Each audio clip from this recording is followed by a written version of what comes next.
Hello, friends. This is our final test. See if we can go live on Facebook and YouTube at the same time.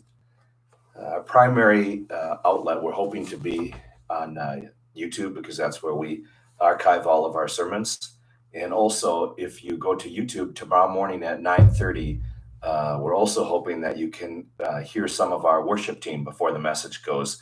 Probably on Facebook. We'll just wait till after that and then start live streaming the sermon.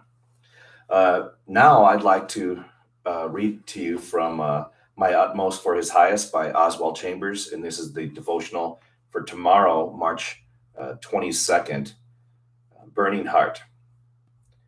In the Bible verses from Luke 24:32, did not our hearts burn within us? And this was on the Emmaus Road when they were walking with Jesus, and they realized it was Christ that they were with after his resurrection.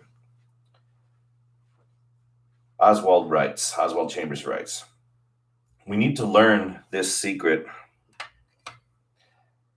We need to learn this secret of the burning heart. Suddenly, Jesus appears to us. Fires are set ablaze, and we are given wonderful visions. But then we must learn to maintain the secret of the burning heart, a heart that can go through anything.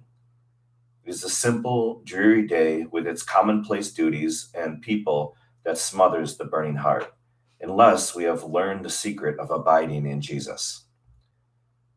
Much of the distress we experience as Christians comes not as a result of sin, but because we are ignorant of the laws of our own nature. For instance, the only test we should use to determine whether or not to allow a particular emotion to run its course in our lives is to examine what is the final outcome of that emotion. What would it be?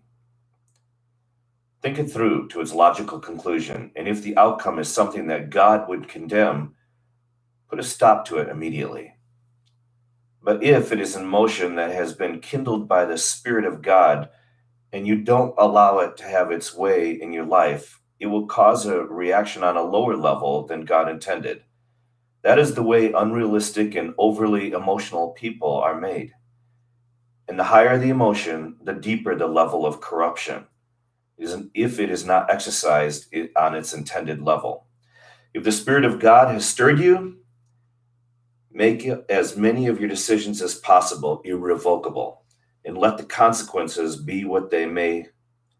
We cannot stay forever on the Mount of Transfiguration, basking in the light of our mountaintop experience, but we must obey the light we receive there.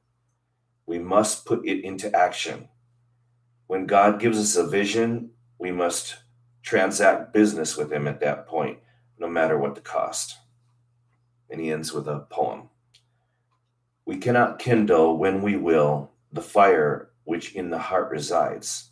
The Spirit bloweth and is still, in mystery our soul abides. But tasks and hours of insight willed can be through hours of gloom fulfilled. Some good insight there. When we think we've caught a taste of heaven, when God has stirred our hearts and something clicks inside and it starts to make sense, grab a hold of God at that point. The emotions will come and go, but you have to make a choice to grab a hold of God. Just don't follow your heart and your emotions everywhere. Grab a hold of God, don't let go. Follow him in the everyday life. And everyday life for us right now is in lockdown. But when the difficult times come, it's good to have that rhythm, that pattern of trusting in God during the usual days. All right. Thank you very much, and I'll see you tomorrow morning, 9:30 Central Standard Time, United States, for our online worship service. Thank you.